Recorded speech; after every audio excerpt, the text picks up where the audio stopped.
Bom dia, bom dia, bom dia, bom dia. Como é que vocês estão? Bora dar continuidade à nossa matéria, bora dar continuidade à nossa aula.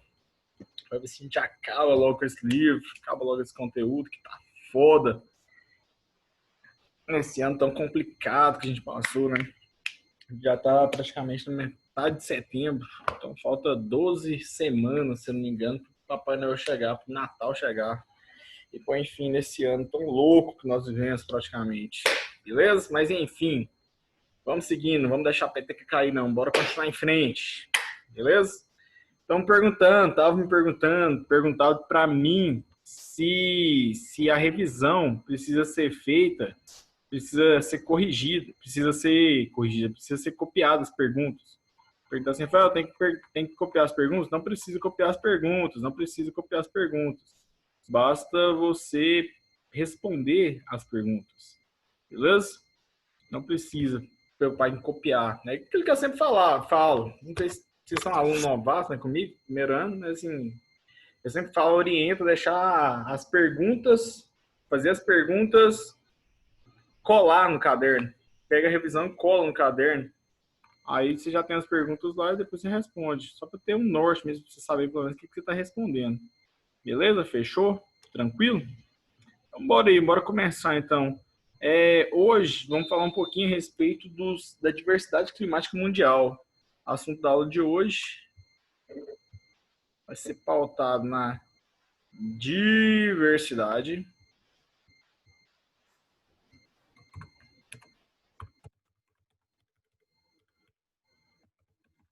climática mundial. Fechou? Bora aí. Pessoal, igual eu expliquei para vocês nas aulas passadas, tem fatores que influenciam no clima. A gente tem vários climas no mundo. Consequentemente, tendo vários climas no mundo, porque tem diferentes fatores que influenciam diferentes o quê? Localidades da superfície terrestre, como por exemplo a latitude, a longitude, a latitude, a continentalidade, a maritimidade, as correntes marítimas, a vegetação, a altitude, ou seja, então se a gente tem clima diferente é porque tem o quê? Porque nós temos fatores que influenciam de maneira o quê? Diferenciado. Então, assim, em virtude desses fatores agindo de maneira diferenciada, em diferentes pontos da superfície terrestre, é interessante saber que vai ter o surgimento, que implicará no surgimento de vários e vários quê? Climas diferentes. Nós vamos falar um pouquinho a respeito dos climas existentes no planeta. No mapa da página, deixa eu ver qual página que é aqui. No mapa da página 231, você vai ter o mapa mundi aí. Olha aí para você ver o mapa mundi. Observe o mapa mundi.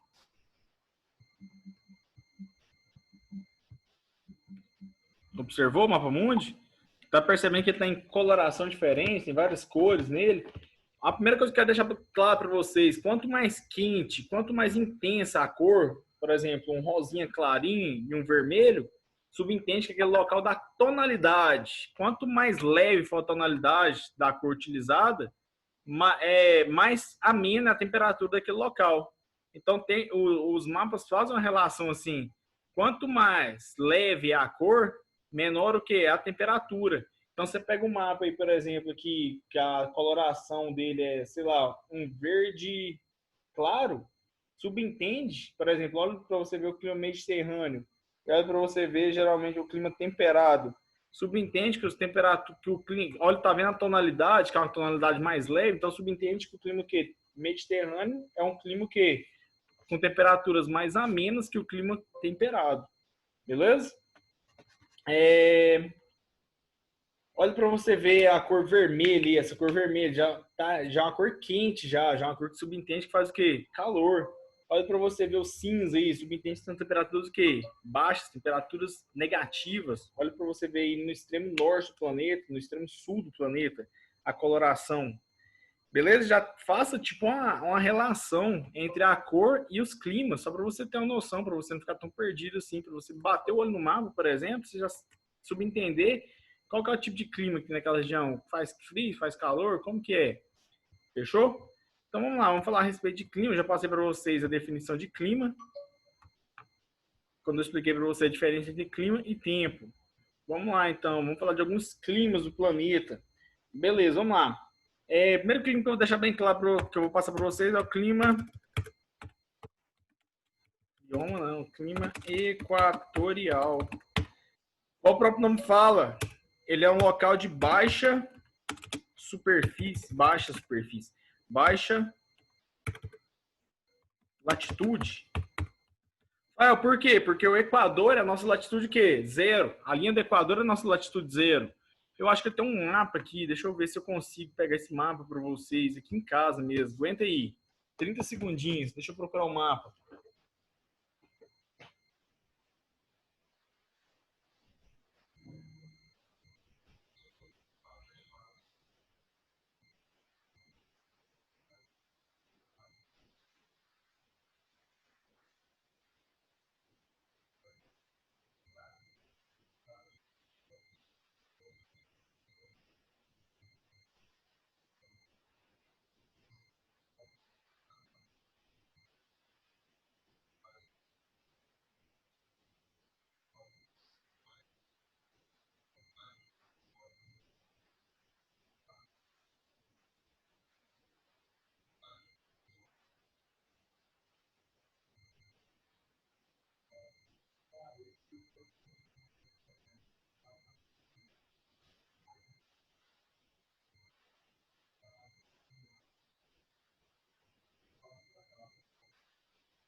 Galera, não achei, mas assim, você consegue ver pelo mapa do livro aí, ó. Foca no mapa do livro. Olha para você ver, a cor equatorial é a cor vermelha. Tá vendo aí a latitude zero? Ou seja, o Equador é a nossa linha zero, é a nossa latitude zero. A partir do Equador, a latitude varia de 0 a 90 graus norte. Abaixo do Equador, 0 a 90 graus que? Sul. Lembra, latitude, distância em graus de qualquer ponto da superfície terrestre até onde? Até a linha do Equador. Varia de 0 a 90 graus em sentido norte. Varia de 0 a 90 graus em sentido que? Sul. O norte é positivo, o sul é o quê? Negativo.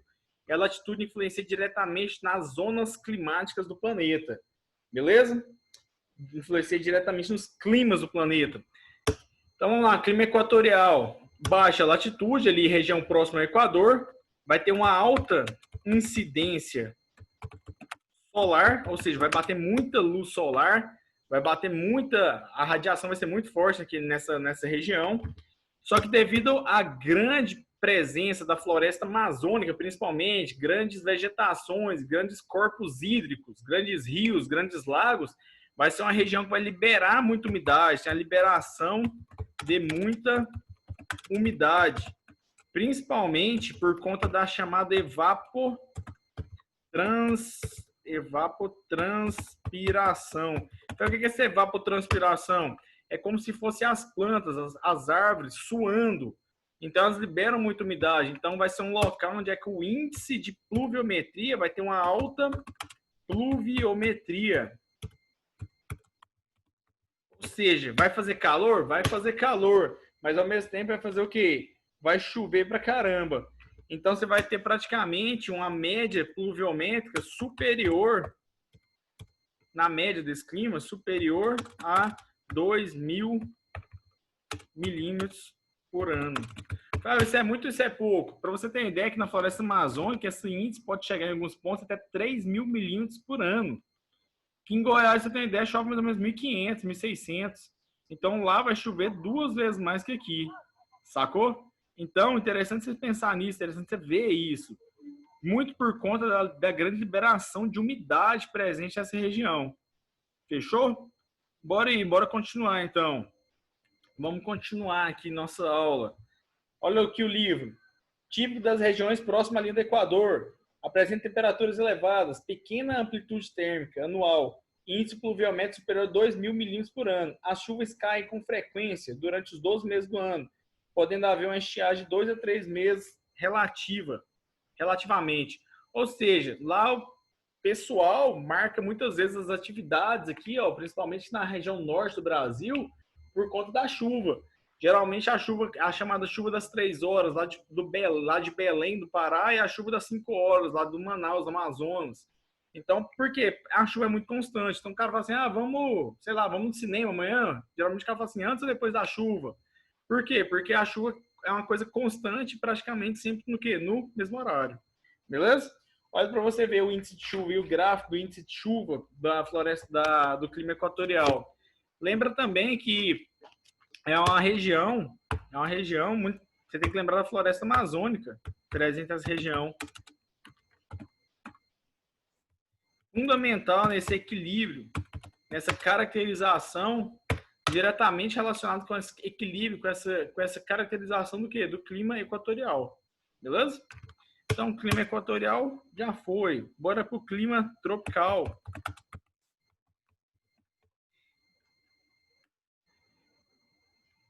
Galera, clima tropical vai ser um clima típico da área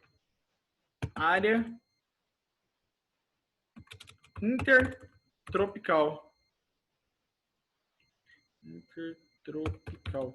Nós não temos os trópicos ao norte, trópico de Câncer, e ao sul, trópico de Capricórnio. É assim, ó. No desenho do planeta, agora eu mostro para vocês. Nós temos a linha do Equador, que é a nossa latitude zero. Acima, a norte, nós temos o trópico de Câncer. E abaixo, nós temos o trópico de quê? De Capricórnio. Ou seja, o clima tropical vai ser o clima que vai estar presente entre a linha do Equador e esse trópico de quê? De Capricórnio no sul e de Câncer no norte. Ele vai apresentar temperaturas elevadas, temperaturas elevadas praticamente durante todo o ano, e duas estações bem definidas. Quais seriam essas estações? As estações de um período, seria um período chuvoso e o período seco. É igual aqui em Goiás. Aqui em Goiás nós temos praticamente o ano de 12 meses, né? De outubro, novembro, mais ou menos, até maio, por aí, nós temos o período da chuva. De maio até outubro, nós temos o período que da seca. Então, é um período, assim, é um clima que apresenta uma estação bem definida nesse aspecto. Tem o período da seca e o período que da chuva. Beleza? Olha o que o livro traz. O clima tropical pode ser encontrado com regimes de chuva temperados e temperaturas diferentes. Por isso é subdividido em tropical úmido, tropical litorâneo, tropical continental e tropical de altitude. Ao lado, o climograma de um clima tropical litorâneo, caracterizado pela concentração de chuvas no inverno. Aqui no nosso estado, aqui nós teremos o tropical úmido. Em regiões de serras, no sudeste do Brasil, nós temos o tropical de quê? De altitude. Lá no Nordeste, na zona litorânea do Nordeste, nós temos o tropical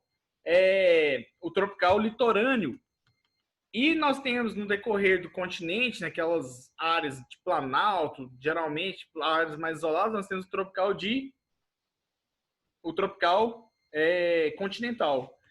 Mas aqui no estado de Goiás é o tropical úmido. Áreas de serra, áreas de altitude, tropical de altitude. Áreas próximas ao litoral, nós temos o quê? O tropical litorâneo. É o principal clima aqui do Brasil. Beleza? Lembra sempre disso. É o clima mais presente aqui no Brasil. Nós temos o equatorial no norte, o sul, nós temos o subtropical, e o restante do Brasil nós vamos ter o quê? O tropical variado, seja lá o tropical úmido aqui no centro-oeste, o tropical litorâneo lá no nordeste, o tropical semiárido lá no nordeste também, o tropical de altitude lá no sudeste, e assim sucessivamente. Beleza? Clima semiárido. Vai ser um clima com baixa umidade.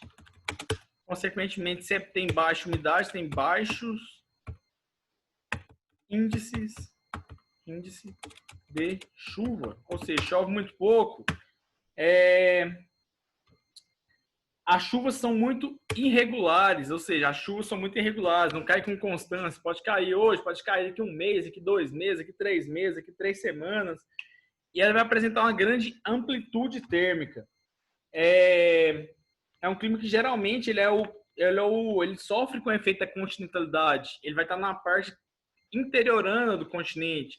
Então, ele vai apresentar geralmente uma alta amplitude térmica, principalmente entre o dia e a noite. Você vai ter dias muito quentes e noites, às vezes, muito fria. Essa variação é bem constante nesse clima. A vegetação que nós encontramos nesse clima é a vegetação adaptada à escassez hídrica, também conhecida como vegetação xerófita. Cactus é um grande exemplo disso. Como assim um cactus? O cactus é uma planta que não gosta de quê? De água. Então, consequentemente, você fala assim, comprei um cactus, agora eu quero molhar ele todo dia. O cactus é o quê? Vai morrer, cara. Justamente porque o cactus é uma planta que ela é adaptada à seca, é adaptada à escassez hídrica, é adaptada à falta de água. Beleza? Bora aí continuar. Aqui o livro. Incluindo na área de climas tropicais, geralmente nas áreas marginais aos desertos, apresenta temperaturas sempre altas, chuvas escassas e irregulares. Nesse tipo de clima, o efeito da continentalidade é muito grande, causando uma grande amplitude térmica diária. Em algumas áreas semiáridas, como o sertão nordestino, o relevo periférico elevado dificulta a chegada de massa de ar. Deixa eu explicar essa parte para vocês aqui. Eu comentei tudo, menos essa parte final.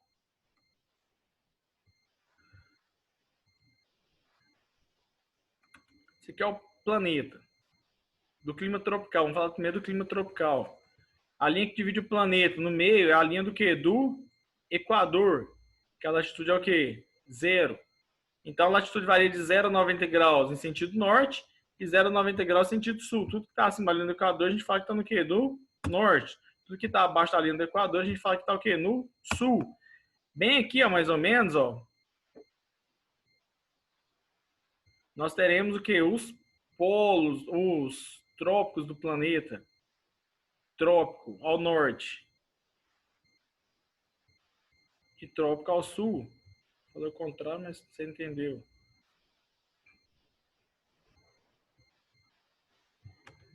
Ao norte seria o trópico de Câncer e ao sul o trópico de Capricórnio. Beleza? O clima tropical seria o quê?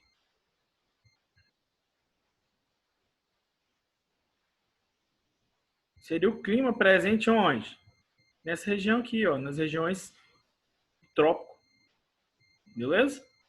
A linha do Equador está aqui, então, consequentemente, bem próximo ao Equador, nós teremos o clima equatorial. Mas quando a gente se aproxima dos trópicos, nós teremos um clima que intertropical, entre trópicos. Beleza? Isso é a primeira coisa que eu queria mostrar. A segunda coisa, tá vendo aí que ele falou do relevo, pode influenciar no clima? Como assim pode influenciar no clima? Assim, gracinha. Aqui eu vou fazer a representação do mapa. Coloca o mapa aqui.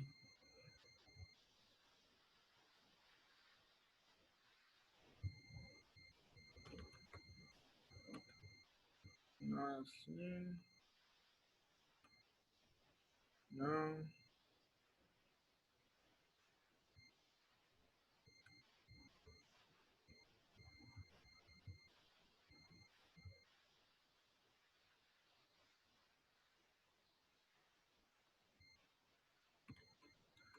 Mas não é.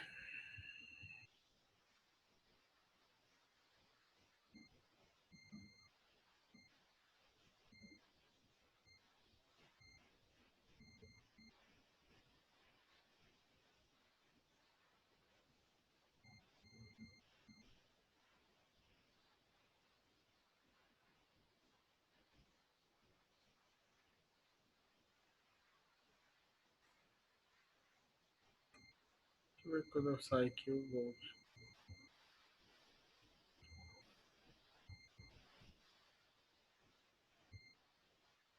Olha aqui, esse aqui é o mapa da região nordeste do Brasil. Então aqui, ó, região nordeste é mais ou menos o seguinte, você vai ter essa parte litorânea, aí à medida que você vai caminhando para o interior do nordeste, você tem o quê? Um relevo muito grande, um grande relevo, que é conhecido como o Agreste, Planalto Borborema. Aí você vai ter agora o quê? Uma zona muito baixa, que é o sertão nordestino. E aqui para frente você vai ter o meio norte. Beleza? Qual que é o problema? Ele está falando que o clima é influenciado diretamente por conta do quê? Por conta do relevo. Pode ser influenciado diretamente por conta do relevo. O que nós temos aqui? O oceano, que é o oceano. Consequentemente, se é o oceano, a massa de ar que ali é gerada é a massa de ar seca ou úmida. Massa de ar úmida. Essa massa de ar vem, carregada de umidade, ou seja, carregada de chuva. Ela bate nesse relevo, ela esbarra nesse relevo. Consequentemente, ela tenta transpor esse relevo. Para transpor esse relevo, ela tem o quê? Que subir. Concorda comigo? À medida que ela sobe, ela vai tendo contato com pressões diferentes. E essa pressão diferente faz com que aconteça o quê? A chuva nessa região. A chuva nessa região. A massa agora que estava carregada de umidade, estava pesada, ela começa a ficar o quê? Mais leve. Só que ela choveu aqui, ela está mais leve, ela passa para cá. Só que essa massa de ar que vai chegar aqui no sertão nordestino, que era a massa de ar úmida, ela passa para cá agora o quê? Seca. Por isso que o sertão, o Nordeste tem essa caracterização especial. Próximo ao litoral vai chover pra caramba, mas por conta desse planalto aqui do Borborema, por conta desse relevo, a massa de ar que chega no sertão vai ser a massa de ar seca. Então o sertão vai ser o quê? Caracterizado por baixo índice de chuva, chuva muito irregular, vegetação xerófita. Então, fique esperto com isso. O sertão nordestino, o Nordeste do Brasil, quando o pessoal fala, o Nordeste é muito seco, depende de que área você está falando. A parte próxima ao litoral é uma parte úmida, uma parte que chove pra caramba. Já o sertão nordestino, devido a essa particularidade aqui desse planalto, desse relevo aqui, desse planalto Borborema, vai ser fundamental para barrar as massas de ar. Então, consequentemente, você vai ter o quê? A massa de ar não vai chegar lá, a massa de ar úmido não vai chegar lá, ou vai chegar com bem menos força, bem menos intensidade. Resultando no quê? Na zona da mata. Já viu aquela divisão? O Nordeste é dividido, vocês vão ver ano que vem, em 4 regiões. Na zona da mata, no agreste, no sertão, que é a parte mais baixa, ou a planície sertaneja, e no meio norte. Beleza? Aí você vai ter o quê? Um sertão, uma zona da mata que chove pra caramba, a parte próxima ao litoral, um agreste, que vai ser uma zona de transição entre uma área que chove e uma área seca, e o sertão nordestino vai ser uma área seca pra caramba, uma área que a chuva vai chegar ali bem vez ou outra, muito por conta desse isolamento proporcionado pelo Planalto da Borborema. Beleza? Tranquilo? Podemos continuar? Então, fique esperto com essa questão. O relevo influencia diretamente no que? O relevo influencia diretamente nas caracterizações do clima de determinada região. Bora aí, clima desértico ou árido?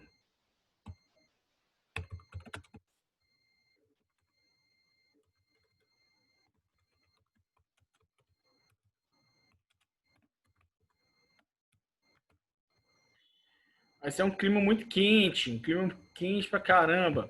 Mas acima de tudo, vai ser um clima que tem uma grande uma grande amplitude térmica. Como assim?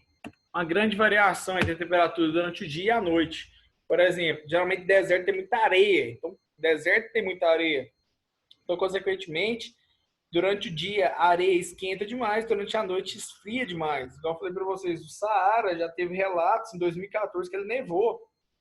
Então, para você ter uma ideia, a amplitude térmica vai ser muito, muito grande. Por conta do quê? Dessa condutibilidade da areia. A areia ela tem muita facilidade para esquentar, só que ela tem muita facilidade também para esfriar. Ela não é um corpo que segura calor, que retém calor. A areia é aquele negócio, se está quente, esquenta de muito, se está frio, esfria muito. Então, o deserto vai ter essa amplitude térmica muito grande por conta do quê? Da grande quantidade de areia presente na região. A areia durante o dia esquenta demais, tem aquelas temperaturas de 40, 45, 50 graus e à noite vai esfriar demais, temperatura de 6 graus, 8 graus, 7 graus. E igual eu falei para vocês, algumas situações tão expressivas, tão fortes, que chegou a cair neve no deserto do Saara. Beleza? Depois você dá uma olhada aí, para você ver. Temperatura, as chuvas é bem irregular, chuvas irregulares uma média de mais ou menos 250 milímetros de chuva por ano. Ou seja, chove bem pouco. Algumas regiões, para você ter uma ideia, tem registro, algumas regiões do mundo, regiões desérticas do planeta, que passam anos sem receber chuva, sem ver chuva. Então, assim, é uma coisa bem radical. Imagina, você ficar um ano sem ver chuva. Aqui a gente fica 3 vezes e já fica doido. Só que, igual eu falei para vocês, é uma coisa cultural. O cara que lá mora, o cara que lá vive, ele já tem aquele hábito do deserto, de ver chuva raramente. Então, assim, essas áreas desertas são áreas assim, onde é que as chuvas são muito, mas muito, muito irregulares.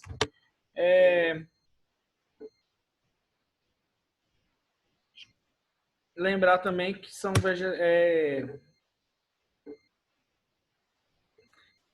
lembrar também que a vegetação encontrada é uma vegetação xerófita, adaptada à falta de água.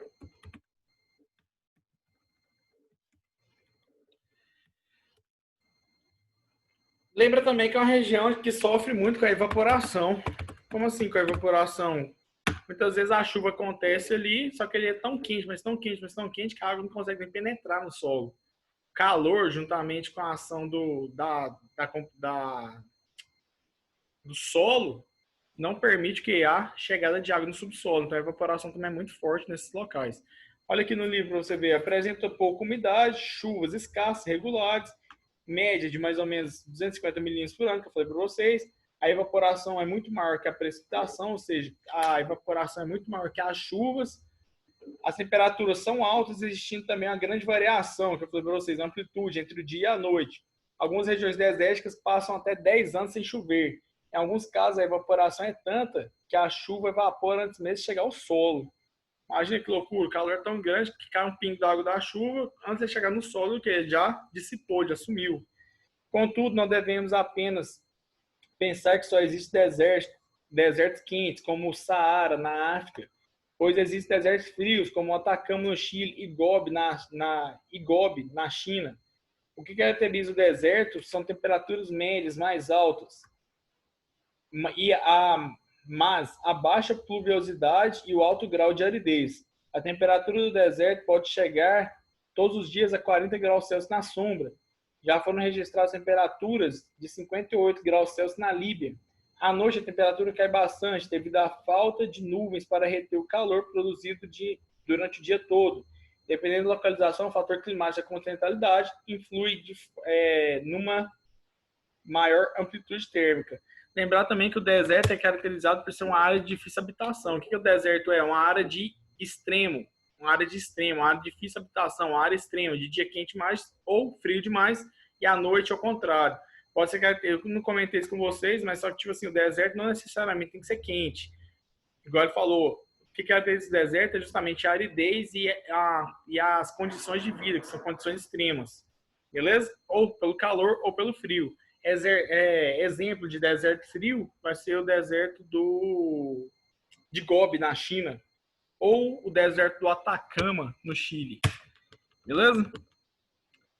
Mas sem dúvida, o maior de todos os desertos é o deserto quente mesmo, o deserto do Saara, por exemplo, na Ásia. Deixa eu atualizar aqui uma coisa.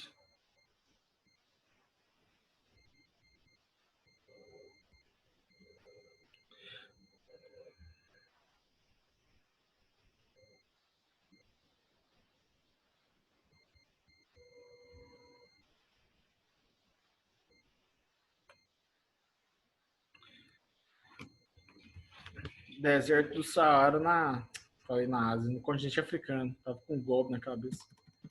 Beleza? Tranquilo? Bora aí dar continuidade, então. Clima subtropical. Se eu consigo mostrar aqui um vídeo para vocês.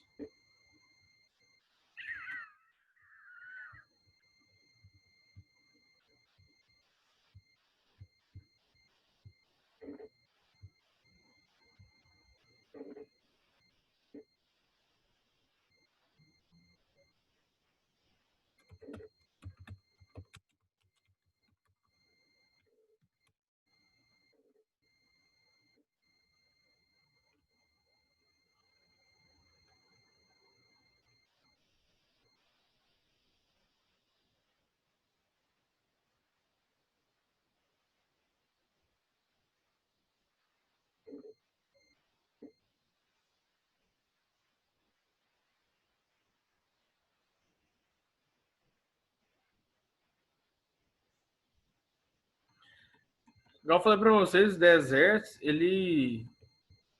são locais de difícil habitação, mas assim, tem povos que às vezes nascem naquela região, tem povos que muitas vezes moram ali desde quando tem, sei lá, 40, 50 anos de idade e moram naquela região desde quando nasceu.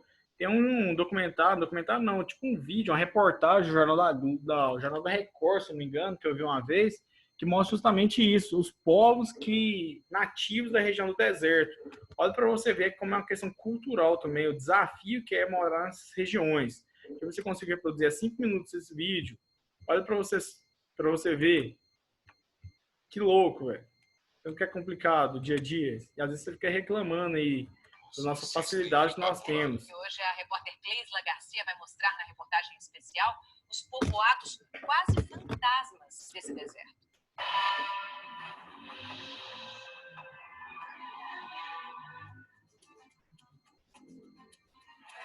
Quilômetros e quilômetros sem um sinal de vida. A aridez num dos lugares mais desolados do mundo. Terra de grandes espaços, deserto de gente. Enquanto no resto da América do Sul a ocupação é de 22 habitantes por quilômetro quadrado, aqui não chega a 1. Isolamento, cenários de cinema, um dos lugares escolhidos para as gravações de uma superprodução da TV brasileira. José do Egito, a nova minissérie da Record, levou atores consagrados e um batalhão de figurantes para o deserto para recontar a emocionante história do filho preferido de Jacó. Uma ousadia que exigiu sacrifícios da equipe. Se gravar aqui já não é fácil, imagine viver no deserto. Por conta da aridez do solo e das condições climáticas severas, o deserto é um local pouco hospitaleiro para quem vem de fora e até mesmo para quem é da terra. Por isso, Atacama é uma região pouco povoada. É preciso andar bastante para encontrar comunidades assim, como Socaire, que parece ter parado no tempo. Os poucos moradores, cerca de 10 famílias, vivem da criação de animais, como as ovelhas, de onde ainda retiram a lã para suportar o frio. A água para o cultivo vem de longe, através dessas tubulações de irrigação. O povoado é ocupado por descendentes indígenas, como Jéssica Cruá, que nasceu aqui e nunca saiu de Socaire, nem a passeio.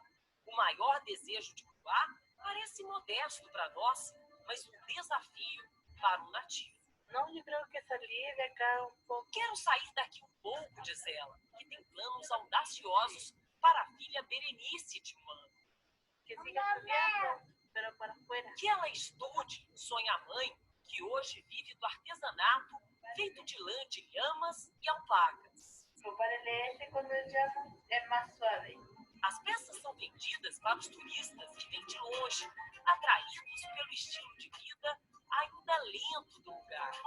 É claro que a visita tem seu preço, em dinheiro e sacrifício. Mas é um pouco como na cabeça. Me sinto com a cabeça oca, mareada, enjoada, diz a enfermeira espanhola, no meio de um grupo que lotou um ônibus só para conhecer os curiosos povoados do Atacama.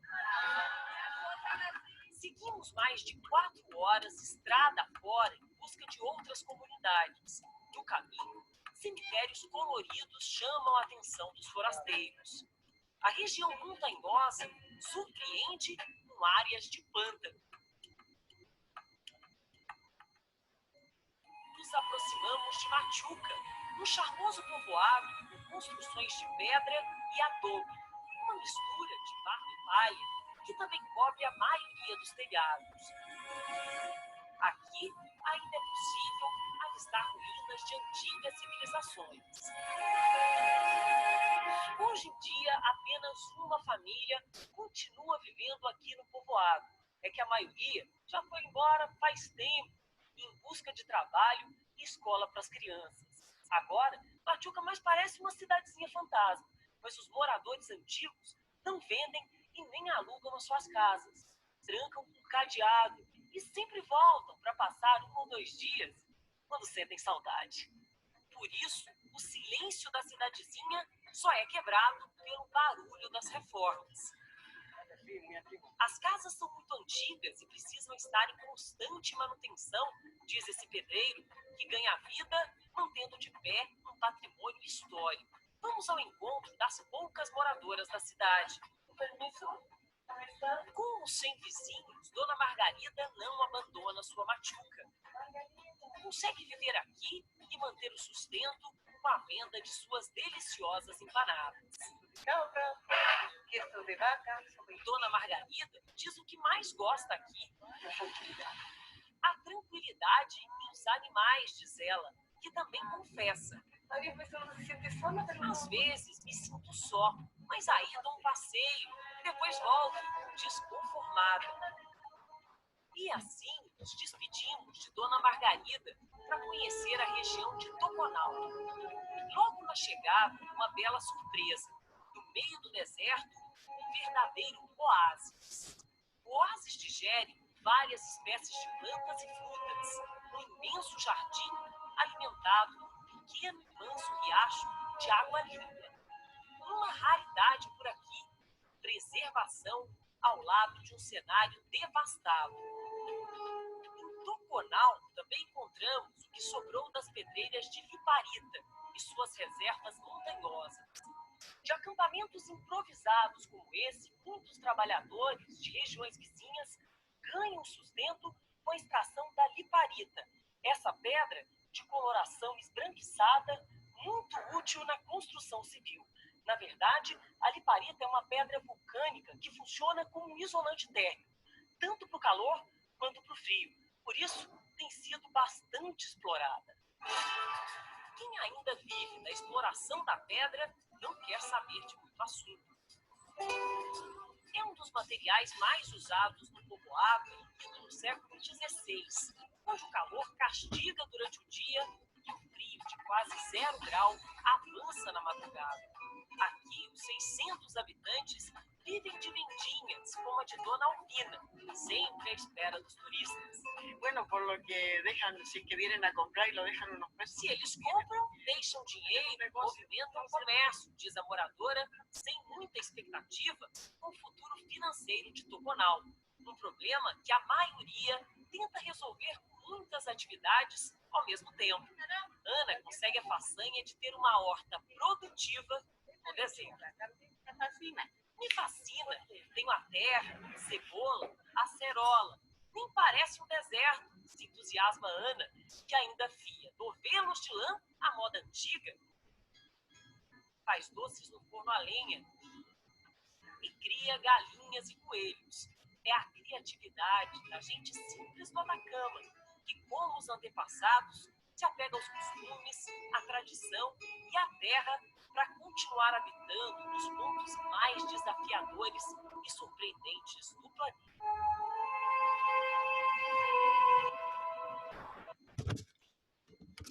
Viu aí, pessoal? Que louco que é? Deserto do Atacama. A caracterização da vida das pessoas que moram no deserto. Eu falei para vocês, o deserto é caracterizado pelas condições extremas. Então, assim, seja pelo calor, seja pelo frio, é um local de difícil habitação justamente que ele exige muito. Então, assim, quem vai para lá, igual eu falei no começo da reportagem, a gente foi para lá só para gravar, a gente sofreu demais. As pessoas que lá moram, desde quando nasceram, eles veem isso talvez como uma coisa normal, assim, não faz muita diferença no cotidiano delas, no dia a dia delas. Beleza? Vou só estar aqui no deserto, na página 232, para casa, atividade para casa. Você vai fazer, vai desenhar.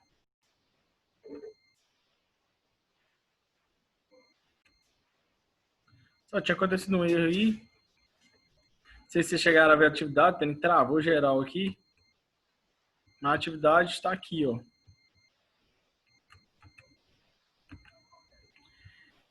Tinha comentado tudo. Enfim, não sei se deu para anotar, se vocês ouviram o que eu falei.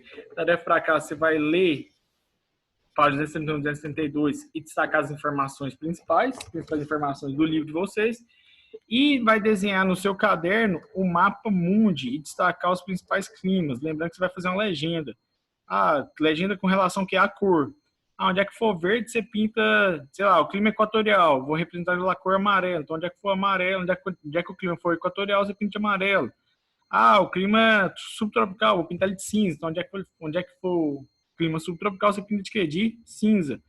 Ah, vou pintar de verde o clima tropical continental. Então, onde é que for o clima tropical continental, você pinta de verde. Ah, vou pintar de azul marinho o clima temperado. Onde é que for o clima temperado, você vai lá e pinta de azul marinho e assim sucessivamente. Faça legendas, beleza? Lembra, mapa tem que ter legenda, tem que ter título. Se não tiver título, se não tiver legenda, não é mapa, beleza? Então fica esperto com isso. Beleza? Qualquer coisa vocês me perguntam, qualquer coisa manda mensagem aí. Tô com um pouco de dificuldade de responder às vezes, mas assim, normal, acontece. Eu demoro às vezes um pouco a responder, mas eu respondo. Não desisto, beleza? Um abraço e até a próxima.